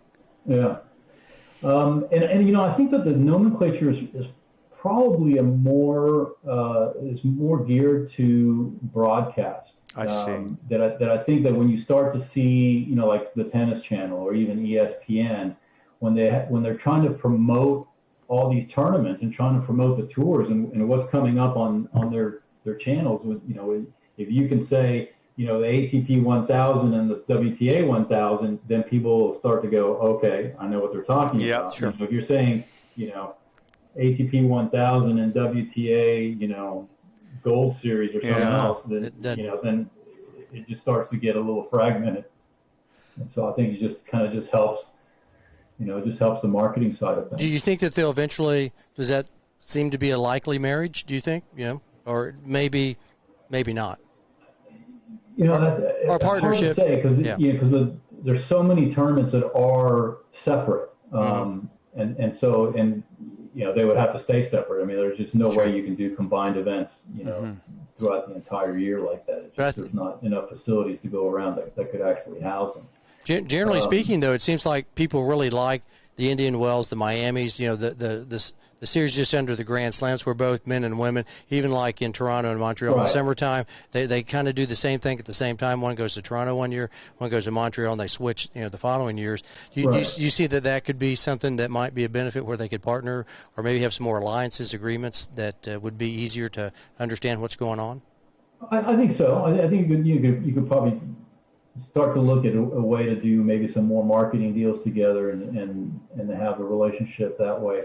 Look, I mean, the big events, it makes sense to play men and women and have a combined event. Because they will draw a lot of eyeballs and, broadcasts and fans and everything else. It's the grinder day-to-day, week-to-week tournaments that, are kind of the backbone of the tour and the lifeblood of the players that, are a little harder to combine. And so, how you would, have those separate events and kind of, like I said, you basically have to keep them separate, but then how do you bring the tours together and still have those separate events would be, it's probably the big stumbling block and the discussion in the room. So. Well, I hope it goes well. And Fred, you've dug so deep in first and second set. Yeah. I want to go a little more superficial now. You mentioned the WTA logo. Of all the ATP logos that you've seen in your life, going from that very NBA red, white, and blue one with Arthur Ashe, going to the pastel serve stick man, then going to the Pete. What's your favorite? And going to the current one with the arms up. Tell us what your favorites are. I have to say that I am very partial to, and they weren't pastel colors, they were neon. They were bright. You're right. They weren't pastel. Yeah. And so in 1990, when the tour started, I have to say that I'm partial to the Neon Leon, as we called it at the tour. On Leon. Of the Leon logo that when the tour first started. I'm partial to that one. That's fantastic. Did you have the coveted denim jean jacket with the logo this big on the back? Uh-huh. Do you remember those? Do you remember those? I have one. I knew you would. Now we need him to wear it to the next conference. Yes. I knew it. Pull it out. I always wanted one of those. I never quite earned. That's great. I have and it has the listing of the offices. So you have Ponte Vedra, Monte Carlo, and Sydney, Australia on there. It doesn't have the London office yet. No. I don't think the London office had opened up. Yeah, I've got that blue jean jacket. Was that Levi? Was that a Levi jacket? No, just a jeans jacket in general, just right? denim. Yeah. Wow, very but cool. I'd like to know. Maybe somebody at the tour probably knows how many of those were made. I can't imagine that there was more than a couple of thousand at the most that were made. I hope I don't see one on eBay. I hope they keep those. Whoever got one. I tell you what, depending on how many were made and how much money somebody could get for them, you might see mine on eBay.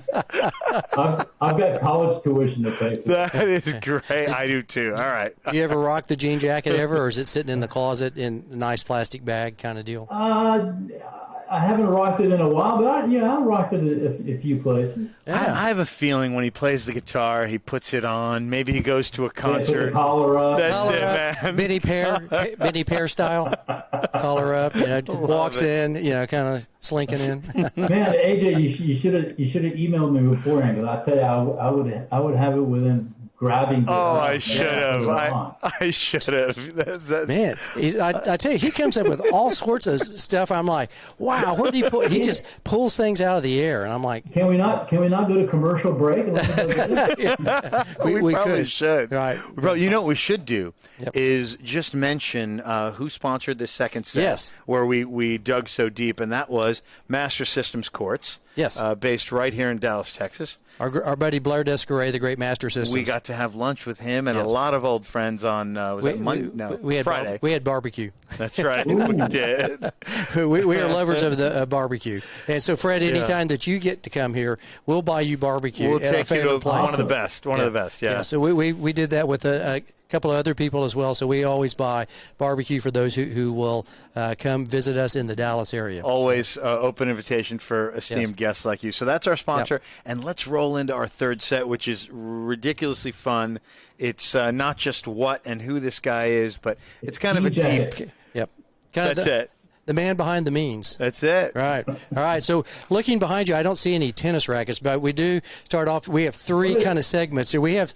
Oh, there's a picture. Right. We see a picture, but we see some guitars there. And this is. We always start out with kind of some music questions. First band you saw in concert. Steve Miller. Steve Miller Band. Really? 1976. Book of Dreams. Awesome. At the Astrodome. At what was it called back then? In Houston. The Summit. The Summit in Yes. Houston. Wow. With Who? USPTA member Andy Zoden. Zoden. AZ and you. Huh? Our friend from Colorado, or now from Colorado, yeah. Wow, you and AZ. So you say 1976? 1976. Wow. The Book of Dreams tour. And was that before? That was Fly right Like before an Eagle. Fly Like an Eagle. That wasn't part of that. Was that part of that? I'm sure he played it. Yeah. I bet, yeah. That's greatness. That was a long time ago, Craig. I'm not that good. So if you could hear a band, or I know you since you play guitar, looks like back there. We're going to get to that here in a second. Definitely. If you could hear a band, would there be a band you'd like to hear in concert that you haven't heard? Ooh, that I haven't heard? Mm-hmm. You haven't heard. There's tons that I haven't heard. Yeah, who would you go Yeah, see, even who'd if you go you've see? seen them before? Right. I would love to go see Ed Sheeran. Oh, really? Sheeran, Really? Contemporary now. Interesting. Artist, yeah.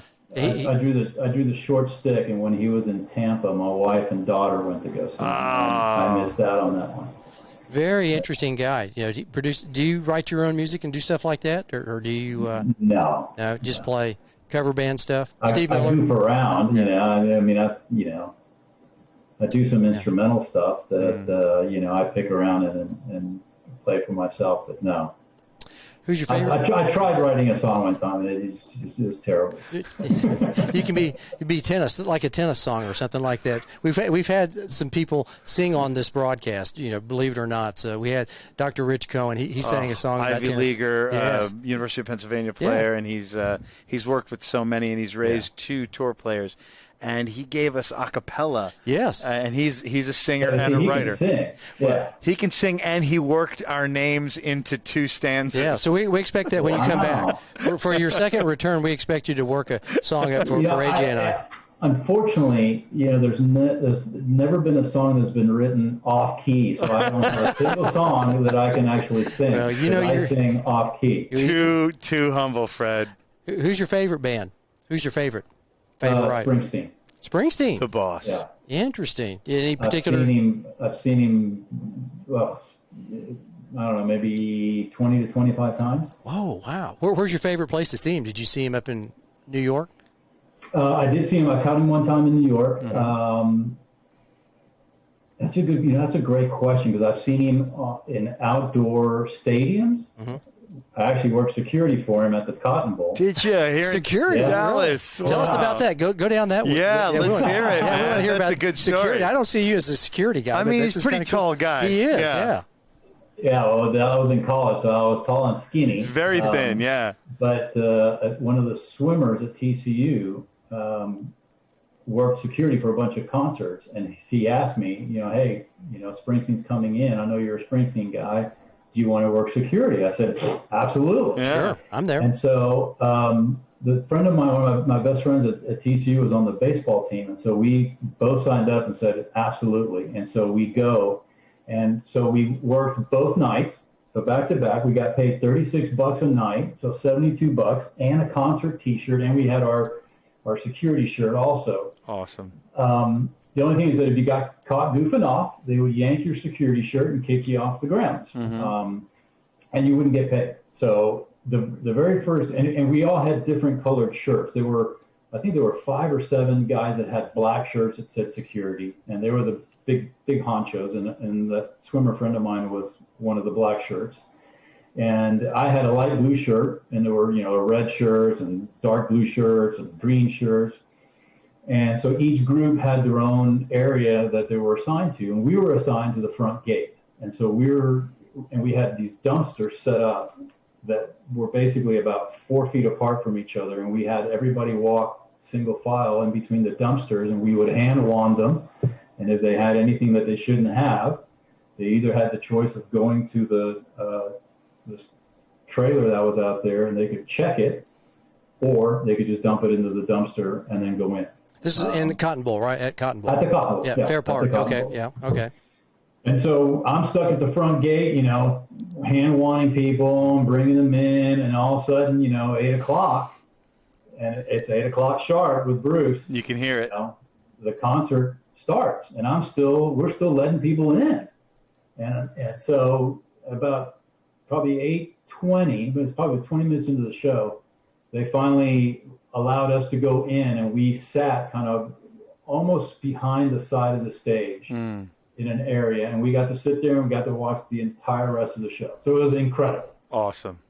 So the next day we come back, and they had said that supposedly the groups are going to get moved around, and we're back stuck at the front gate again. Front gate.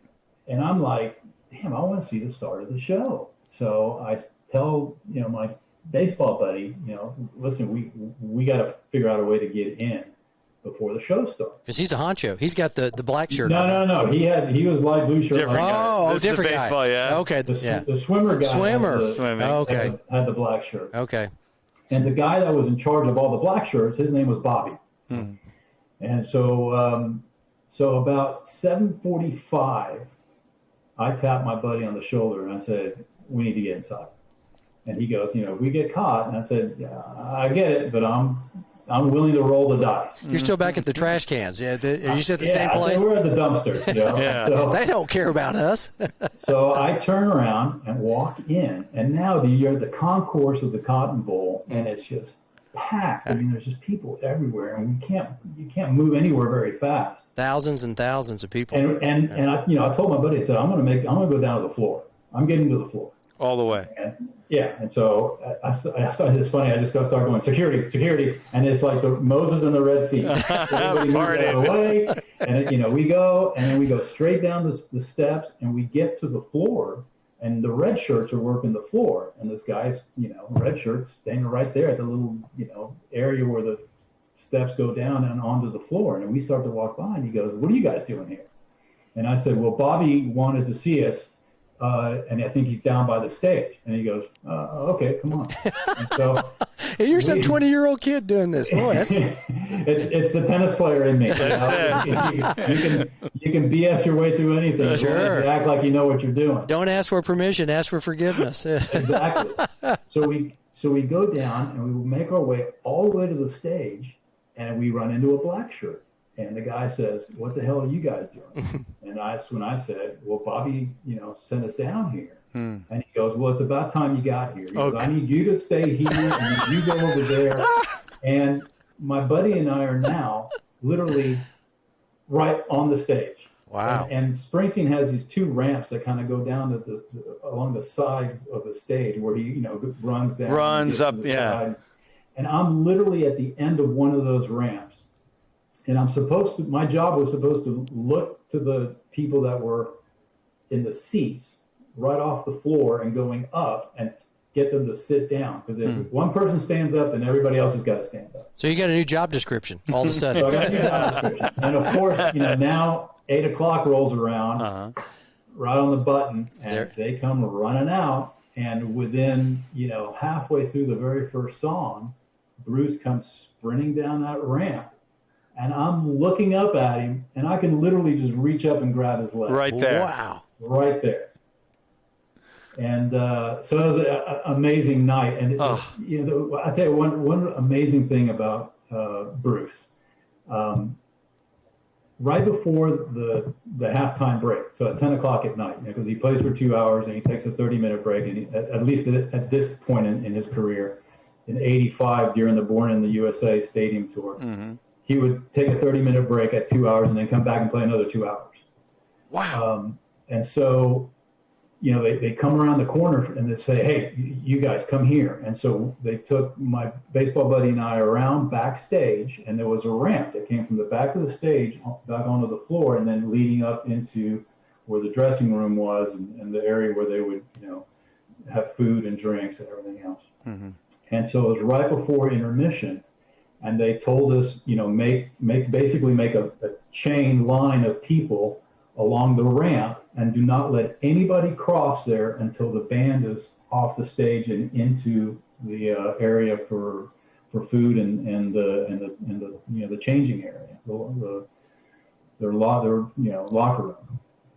And so we did. We just formed a line, and they said nobody, even if they have a picture ID, nobody goes past you until the band is gone. And so I'm, standing there with my buddy waiting, and all of a sudden, you hear the music die down, you see the lights go off, and then you see the flashlights coming, and Bruce comes kind of jogging off and gets right at the top of the ramp and turns around, and he gives a hug to every one of the band members as they come off the stage.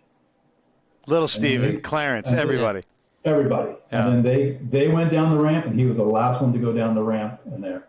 And then at the end of the show, same thing. They tell us to come around, and we did, and he does the exact same thing, and he's the last one to leave. And then at that point, there were two vans in the driveway there, and the band got into the vans, and he was the last one, grabbed the towel, put it on around his neck, jumped into the van. He was the last guy in the van, and they went off. And the funny thing is, everybody's still screaming for an encore. Yeah. And I'm going like I happen to know. Yeah, it's like 45 seconds after the show ended, and I'm going like, he's already at his hotel. He's done. Sorry, everybody. So I get questions, did you ever meet Bobby? You name dropped him all the time. I did. I didn't see him that night. Yeah. But he did the security intro the very first day that we got there. Okay, so so we saw that. My buddy and I saw the entire second show from the floor. Awesome. And got paid $72, a concert T-shirt, and memories. I still, by the way, AJ, I still have that concert T-shirt. I knew you would. You need to wear it with the jacket, and that jacket really came out exactly 10 years after Bruce's show, because Bruce was wearing the same jacket just without the Neon Leon, right? Well, I may disappoint you, but I don't think I can fit into that. You were a medium. I'll have to hold it up for you. I'm not going to be that guy on a T-shirt and have it be like 4 sizes too small.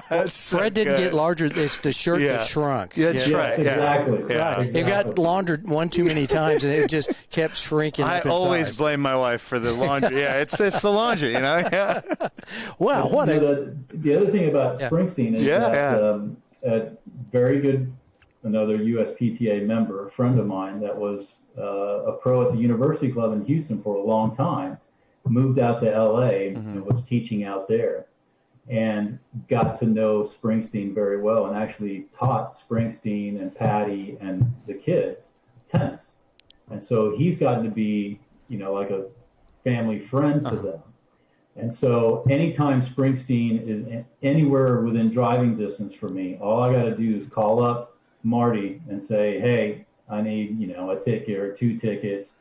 And the only stipulation for me is I have to pay face value for whatever ticket easy. I get. I gladly do it. And so I get tickets, and most of the time, every time he came to Houston, when I was living in Houston, I bypass the floor because he does general admission for floor, and I don't feel like moshing. Yes, moshing and sweating with 10,000 of my closest friends. So I offer for a seat, but both times that I saw him at the Toyota Center in Houston, I was actually putting my I won't say beer, I'll say my drink. Yeah. On the wall of the ice skating rink. So I was on row 1. Incredible. Right by the side of the stage. So when he would come down the ramp on my side, again, I could almost... Same view. Did he give you a high five as you said, hey, I remember that kid. I remember that kid. 1985, Cotton Bowl. And in Austin, in the Austin concert, Marty and I actually got backstage, although Bruce was getting the massage and resting because they had a show actually the next day in Houston. But we drove to Austin and caught the Austin show and got to go backstage. So I got to meet everybody else: Patty, Clarence, Miami Steve, and Nils Lofgren, Max Weinberg. Wow, the drummer. I got to meet all the guys. And it's funny because the next night in Houston, Steve Van Zandt had the runs from bad clams that he ate. So I didn't go to that show, but Marty went to it, and Marty was telling me that like every 20 minutes, Steve would just go off, leave the stage, and then come back. Oh no! Oh, that's a good one. That's a Paul Harvey rest of the story right That's there. the rest of the story. That's the rest of the story. Right. So, yeah, so it's just Springsteen's my guy. I guess so. Oh man, what a great story. Isn't that fun? Hey, while we're on Springsteen, out of the 80-something amazing songs, or maybe more, what's your favorite song that he plays in concert? Oh man. Do you go like newer? Do you go Tunnel of Love, that kind of vibe, or back to Thunder Road or Hungry Heart? It's incredibly hard for me to say, because I'll tell you the thing that I love the most about Bruce is that he takes the song that you hear on the album, and he'll completely change it. And sometimes it sounds even better than the way it was put on the album. Like I've seen him where he's done Born to Run acoustic on a 12-string playing slide. Wow. And it's just him. All the other band members are taking a break, and he played Born to Run like that, which was amazing. To hear it played like that. So it's tough because he'll play some songs that that you hear all the time that you go like from the album, but then he'll play it live, and it's just incredible. When he did I can't remember now which tour it was, but they did Two Steps Back, kind of acoustic, and it was funny because each band member would go up to the microphone and sing a little bit of the song, and then kind of peel away, and the next member would come up and sing a little bit and peel away, and it was a phenomenal presentation of that song. So wow, man, stuff. We're finding some gold here, Jerry. Yeah, this is Jerry. This is gold. This is gold, Jerry. I tell you, this is gold. So besides rock and roll, what other genre of music do you like to listen to? Are you jazz, rock, disco, rap, reggae? I'll listen to anything. I love reggae, love Bob Marley, jazz, David Sanborn. I've got some of his stuff. Earl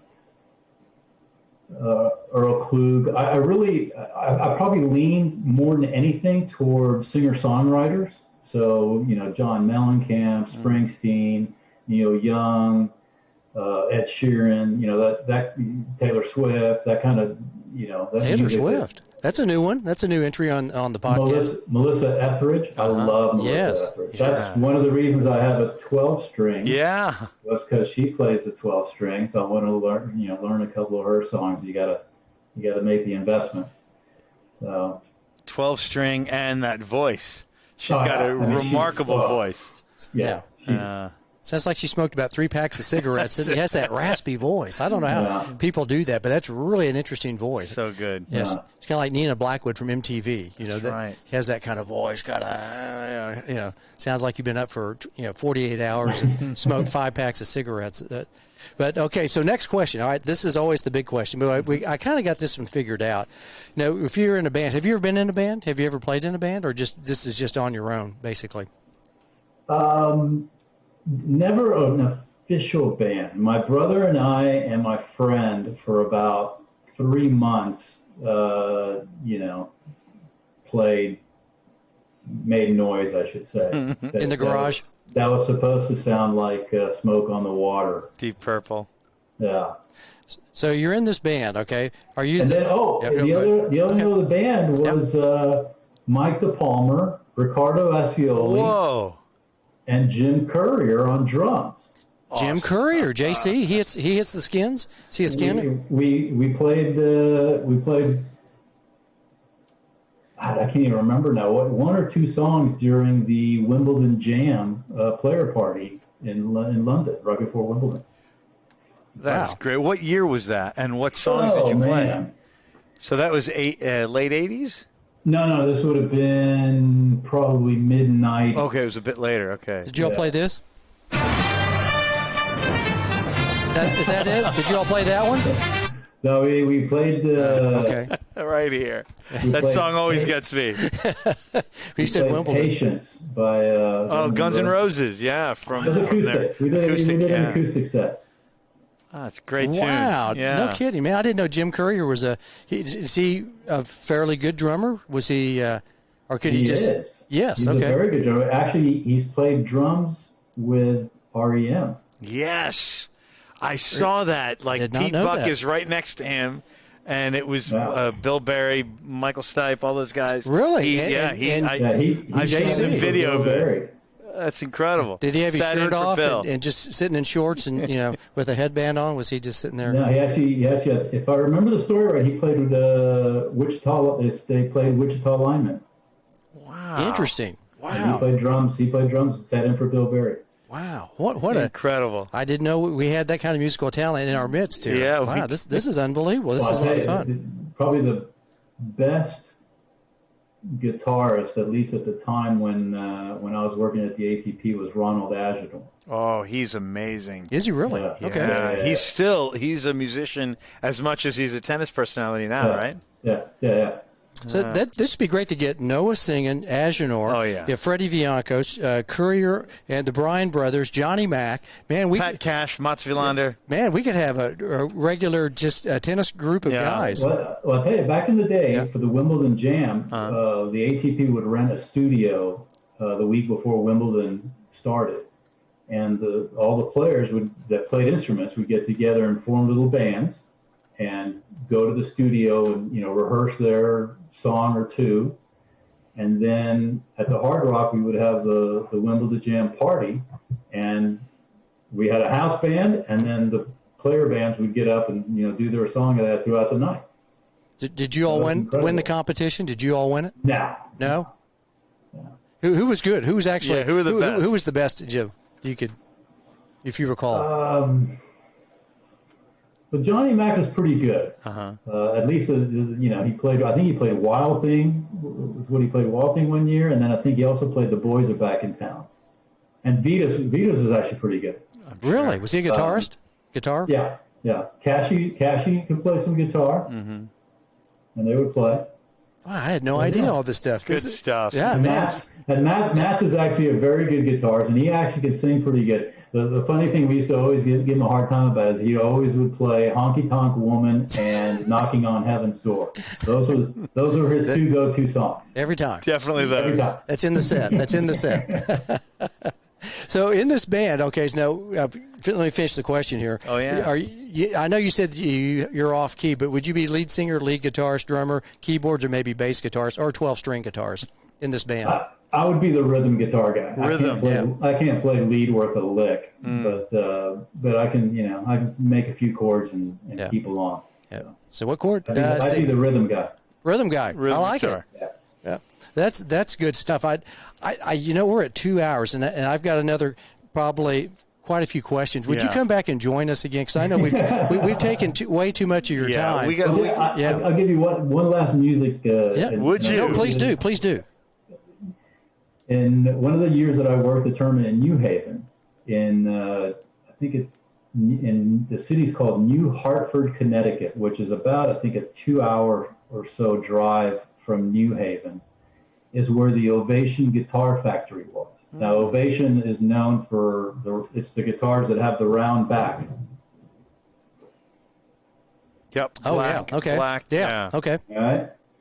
So I'm working the New Haven tournament. I'm an Ovation player. And so I called up the Ovation Factory and said, hey, do you guys do factory tours? And they said, absolutely. I said, well, I've got, some tennis player that wants to come and see the factory that's playing in the New Haven tournament. I said, absolutely. So they gave us a time. I think it was like maybe 9:30 in the morning. It was pretty early. And so I went around in the locker room and told the guys, listen, a couple of days we can have a factory tour of the Ovation Guitar Factory. Who wants to go? And I ended up getting like 9 or 10 guys. Roger Agenor was playing New Haven, and so he wanted to go. And so then I went to the transportation and I said, listen, can I borrow a van almost for the day? Because it was like a 2-hour drive down there and a 2-hour drive back, and probably about a 2-hour tour of the factory.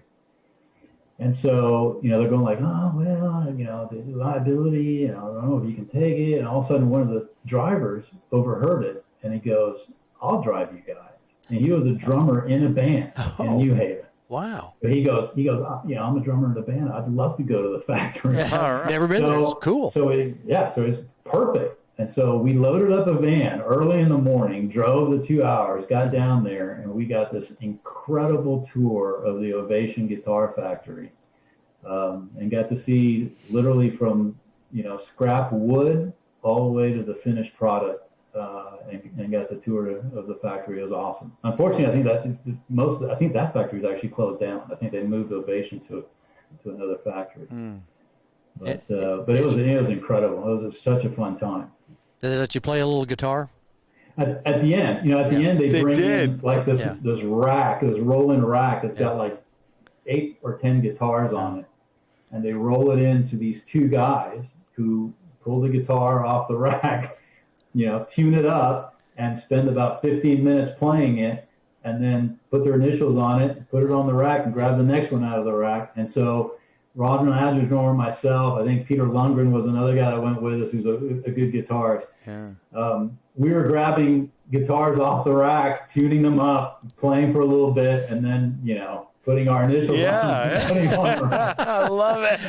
So somebody in Japan bought I think it was a Koa. There was the Koa guitars that were coming out with these black ebony head tuners. So somebody in Japan bought a guitar, a Koa guitar with the black head tuners that was signed off by FV. Very, very special FV, yeah. Well, we can have Mark Gonzalez. He was our guest last week. The big drummer. Big drummer. Yeah. We went way too long. Also, like we've gone way too long with you. You can be rhythm guitar. AJ will be singer. I'll play the glockenspiel. I play a mean glockenspiel. Love the glockenspiel. Glockenspiel is this, though. The way I do is like this. That's my glockenspiel right there. He's very percussive with the glockenspiel. Yeah. I hold it up. You're playing tambourine. No. I hold it up like this, and it's kind of go up and down right there. That's great. I love the glockenspiel. That's my instrument of choice. So, but no, I mean, Fred, you've been great. We know it's probably way past your bedtime, and you got to get up and get going. Fred, you're absolutely, this is awesome. Absolutely wonderful. This is great, and thank you.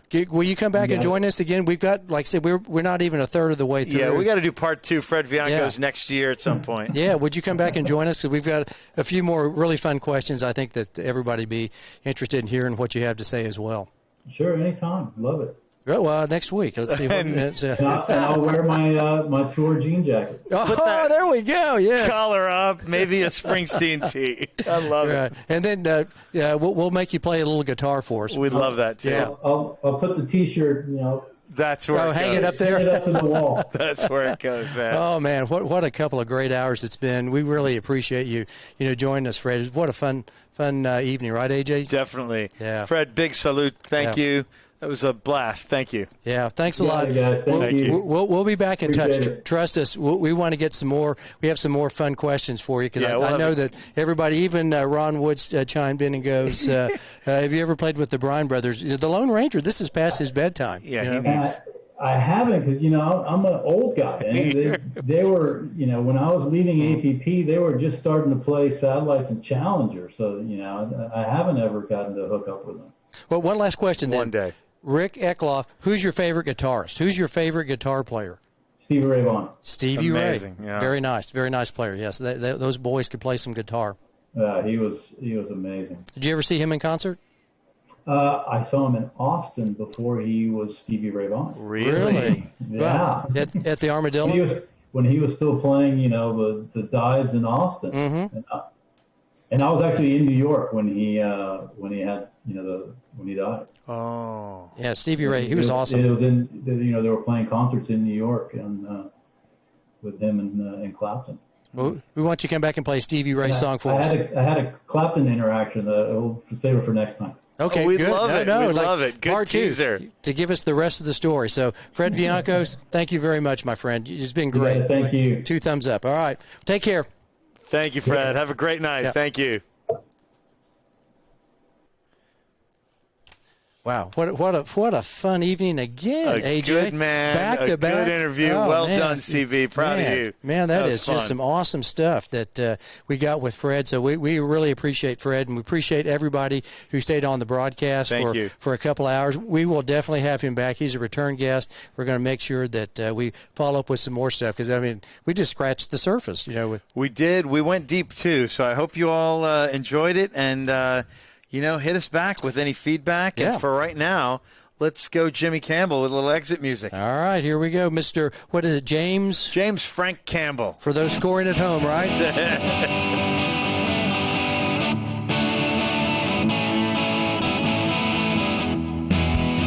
Thanks for listening to Season 1, Episode 69 there, AJC 69 of At the Net Podcast. Join us next week as we'll be talking with TJ Middleton, another tour player. That's right. Yeah, very good teaching tennis down in the Southern Hemisphere, I guess down in the Florida area.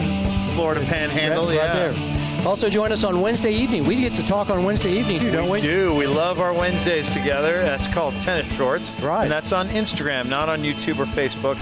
So head over to Instagram and, request a song or two, check out a post, and definitely be a part of us in the comment section of Tennis Shorts. Oh, yeah, we have a great time. We really interact a lot. And, AJ's always wondering what's in my shorts, right? That's what is in the tennis shorts of Craig Bell? Not much is what I always say. And lastly, be sure to tell a friend or friends, as we like your peeps. Hopefully they'll like us. We've had a lot of fun this evening, as we always do on our broadcast. Definitely. That's the tennis news as it